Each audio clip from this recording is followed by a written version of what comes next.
আপনি দেখেন আপনার স্ত্রী এবং আপনি শুয়ে আছেন পাশাপাশি, আপনি একটা মোবাইল টিপতেছেন, আপনার স্ত্রী মোবাইল টিপতেছে, কে কখন ঘুমাইতেছে কেউ জানে না, কেউ জানে না। কারো প্রতি কারো কোনো ভালোবাসা নাই, কারো প্রতি কারো কোনো আগ্রহ নাই, কেউ কারোর সাথে সময় কাটায় না, কেউ কারো ব্যাপারে কনসার্ন নয়।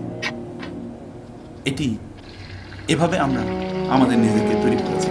মানুষের জন্য করার সবচেয়ে গুরুত্বপূর্ণ ইস্যুটি কি জানেন? আপনি মানুষের জন্য যা করবেন আল্লাহ তাআলা আপনার জন্য তাই করবে। ওয়াল্লাহু ফি আউনিল আবদি মা কানাল আবদু ফি আউনি আখিহি।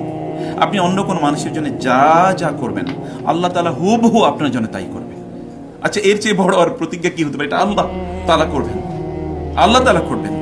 তাহলে আপনি অন্যের জন্য হাত বাড়িয়ে দেন, আল্লাহ আপনার জন্য হাত বাড়িয়ে দেবেন। বরং আল্লাহর হাতটা তো আপনার হাতের চেয়ে অনেক অনেক বড়, তাই না? রাসূলুল্লাহ সাল্লাল্লাহু আলাইহি ওয়াসাল্লাম তো এই কথা বলেছেন। যদি আল্লাহ তাআলা বলেন, যখন আমার বান্দা আমার দিকে এক বিঘত এগিয়ে আসে তখন আমি তার দিকে কি এক হাতে এগিয়ে যাই, যখন আমার বান্দা আমার দিকে হেঁটে আসে আমি তার দিকে কি করি? দৌড়ে যাই। এটা আল্লাহ বলেছেন না? হাদিসে করছি তো, বুখারী হাদিস। আল্লাহ তাআলা এগিয়ে দৌড়ে যান।